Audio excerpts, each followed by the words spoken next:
It used to be when people were looking to buy a home that they would contact a realtor, meet with the realtor in the real estate office. They would tell the realtor what their criteria were, how many bedrooms, how many bathrooms, what kind of a house, how much property, and so forth.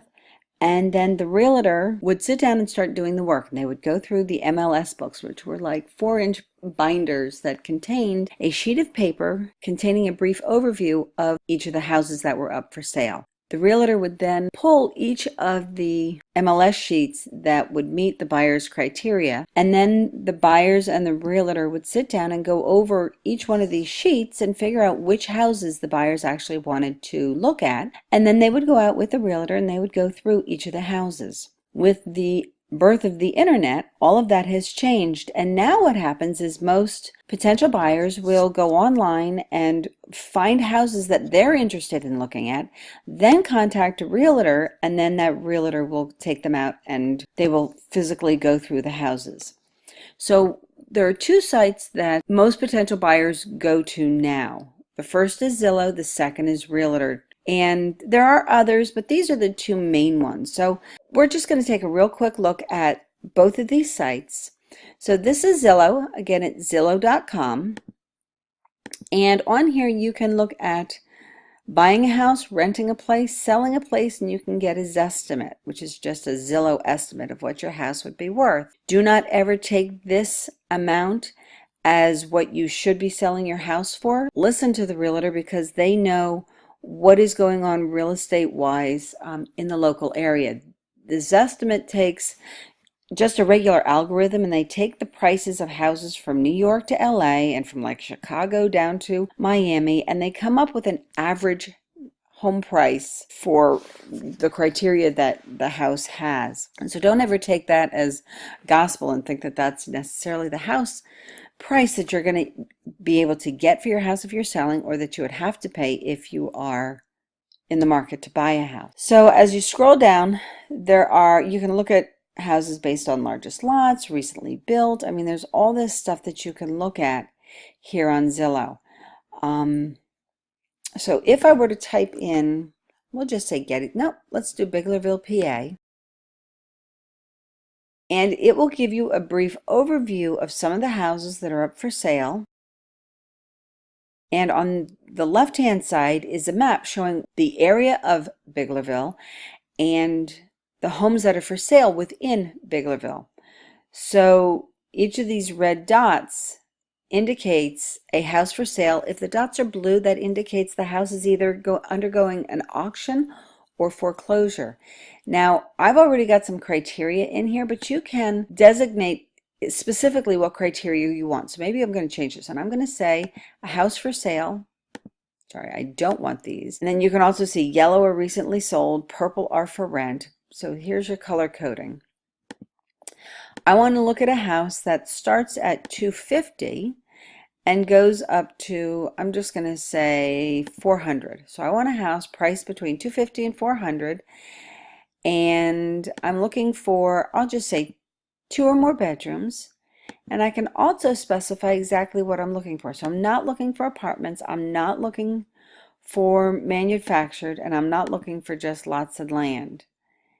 And this should pop up and give me what homes are for sale in the area within this price range. Now, it's not showing any, and I know that's not right. So I'm going to say we'll start at 100 and go up to any price. And it's going to update our results. So like here's a $650,000 house, but I don't see it on here specifically. So I'm going to zoom out a little bit. This is so weird, it's not showing me what I want. So let's go over to Realtor.com. It's the same type of thing. So you can see when we went to Zillow, let me just back up here a second. So it's buy, rent, seller's estimate. If you go to Realtor.com, it's buy, rent, just sold. And this is their home estimate tab here. The houses that are listed on Realtor.com and Zillow.com are all pulled from what is called the MLS, the Multiple Listing Services database. So the houses are going to be for the most part, the same. Some are going to be unique, but for the most part, they're the same.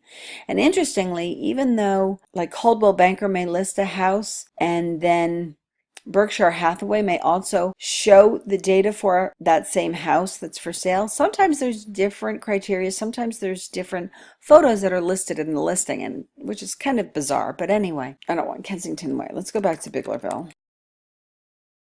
And we'll start fresh. So here's a house from Biglerville. So I'm not sure why it wasn't showing up on that last screen, but you can see there are a number of houses in Biglerville that should have shown up.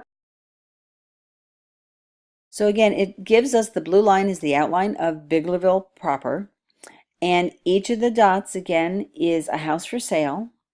When you see an arrow, that means the price has gone down. So let's just take a look at this $290,000 home. If you click on this once, it'll give you a quick overview of the home. It'll tell you the price. This is a 4-2 house, so 4-bedroom, 2-bath, with roughly 2,500 square feet. If I look at this one, this is a $79,900 house. It's a 5-2 with 2,500 square feet. So when we find one that we're interested in, let's see, here's one for $498. Oh, that's just land. Because I did not put in any criteria, it's kind of giving me everything. So let's do this again. Let's say price, we're going to start at 200. We're going to say no max.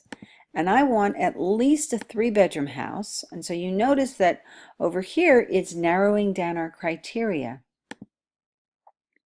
I want to look at houses, and it could either be new construction. I mean, I can choose any of these. So it's just fully updated, and now you see that there are listings outside of Biglerville, but it shows Biglerville right here so we can find exactly what we're looking for. So let's see what the 329 house is. Okay, so again, it's a 3-2 house, 3-bedroom, 2-bath with just over 2,000 square feet for $329,000. So if we click on this house, we can see the stats. So here's an overview of what the house looks like. So again, it's a 3-2.5 bath, just over 2,000 square feet. It sits on just under 3 acres of land. It was built in 1998. It was last sold in 2017 for $149,000. So a year later, they're more than doubling the house. There's a 2-car garage. Price per square foot is $163,000. Houses in this area are typically a little closer to $115,000 right now. So this might be a little higher priced, but it's been on the market for 261 days. And if we scroll down in the property details section, it gives you an overview of what is in the house. So we can read through this and see that it's been completely renovated. It's got a new furnace, central air conditioning. Obviously, it's got a kitchen, appliances, septic system, water filtration system, granite countertops, so that's an upgrade. Wood floors, which is what people are looking for right now. They don't want carpeting. Let's see, there's a whole house generator and dehumidifier. There's a beautiful master bath. This home has it all. Enjoy life in the woods. It tells you where, if you have kids, where they would go to school. And again, it gives you an overview of what is in the house. Now, if I'm just going to minimize this again. So that's property details. Property history, it would show you when it was sold and if the price was changed and all that. So again, in 2017, this was sold at $149,000. But way down here, back in 2015, it sold for $220,000. So it's interesting that it dropped down here, it sold, and then it came back on the market up here at $379, and then they dropped it down just recently. They dropped it down all the way to $329. You can look at the property taxes on it. Again, there's a section on schools, on the neighborhood. So in the neighborhood section, you can find out where the school, I'm going to zoom out a little bit because obviously we're not going to see Biglerville High School up in the mountains there. So let's look at the schools. Come on. Okay, so there we go. So there's the schools. I'm going to turn the schools off. I can look at crime. So the lighter the color, the less crime, the darker the color, the more crime. It's a higher crime area. So if we scroll out again, so you can see what the crime levels are in these areas. You can look at lifestyles to figure out where all this stuff is, and you can figure out transit, what's around. And then you can figure out what your payment might be based upon how much you put down and what the home price is. So if my down payment is this, I'm going to be paying $1,900 a month. If I put down, let's say I put down $80,000, tab key, not sure, did that change? I'm going to go for $100,000 that we're going to put down. Yep, so now it drops down to $1,785. So that's your monthly mortgage payment, and this is how it's broken out. So principal and interest, property tax, home insurance, this is what it's going to cost you at 4.8% for a 30-year fix. Now, if we were to go for a 15-year fix, it would cost us $2,300. Anyway, so let's go back up to the beginning. I'm going to click on the picture because this will bring the pictures into full screen. And then you can click through, using the arrows, you can click through and take a peek inside the houses. It'll start out giving you an overview of the outside before it goes inside. So this looks like might be the living room by the front door. Here's your kitchen.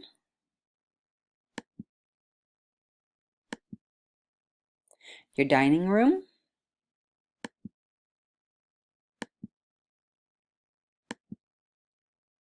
Your half bath. This looks like the laundry room because here's your dryer hookup and vent.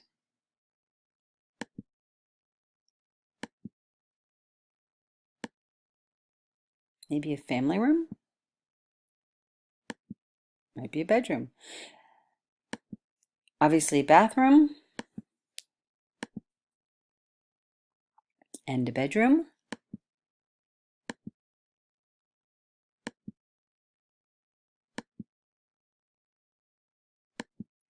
So as you see, you can go through and you can get a good taste for what the house has to offer, what it looks like, and if you decide that you like to buy the house, you would then contact a realtor, and the realtor would take you out and you would go see it in person.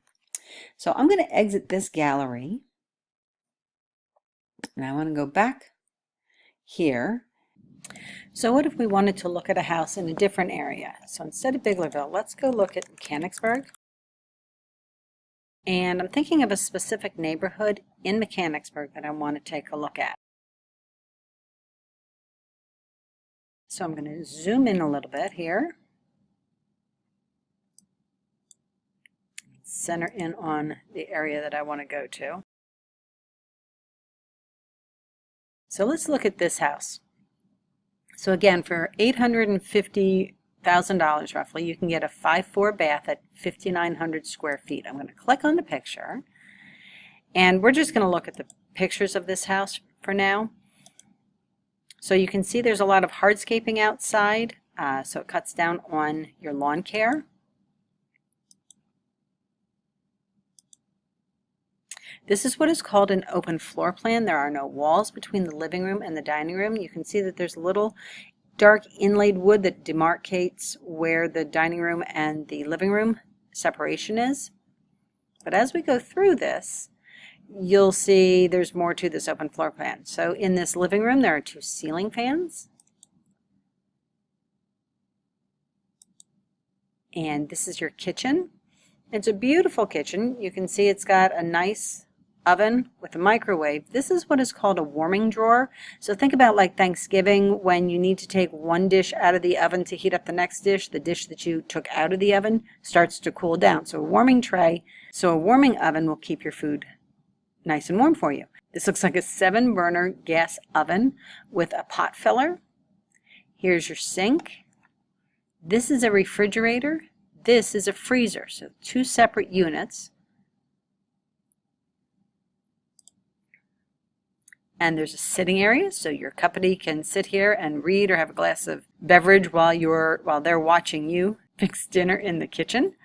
Or it's just a nice one big open space for a party and the people can be mingling around here and there's no little portioned off rooms where nobody's visiting with each other. This ceiling is called a coffered ceiling. Sometimes you will see this, the ceiling itself painted white and the beams are a darker color. I've seen where the ceiling part here is like a beadboarding. People treat these coffered ceilings differently. It's just to add some interest above where your head is. So you can see the main sink is back here in the kitchen. This sink right here is what is called a prep sink. Oftentimes you will wash veggies there, or maybe if somebody is washing dishes in the main sink, then you can still get a drink or rinse out a glass or something in the prep sink. So again, here's your gas stove. It's got nice little burner covers, but 1, 2, 3, 4, 5, 6, 7 burners. And again, this is a pot filler so that you can have a pot here and just fill it up right over the stove. So you can start to see from the kitchen, here's that little sitting area, and there's the living room. So that it really just opens right up, and this is why it's called an open floor plan. The hallway looks like a beverage fridge here with lots of storage for dishes and things. Nice bedroom. Second bedroom. Everybody's taste is unique. I'm not one who would go for this wallpaper, nor do I necessarily want my cabinets to look like the roof of my car, but to each their own. Another bathroom, the master bedroom. This kind of a ceiling is called a tray ceiling. People pay extra for the tray ceilings. The master bedroom walk-in closet. The master bathroom. Typically this is a warming rack so that your towels get nice and warm while you are showering. We have an office. I think this is a half bath because this looks to be wood trim molding floorboard here. And people don't usually put that inside of a shower. It's a sink, but this is an odd looking bathroom if this is not just a half bath. Down in the basement we have like a rec room area. Another bedroom downstairs.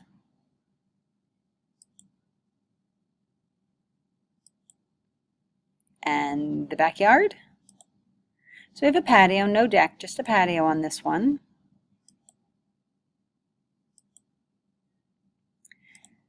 So the next assignment that you're going to do for me is to complete a worksheet where you need to search for specific homes using either Zillow.com or Realtor.com.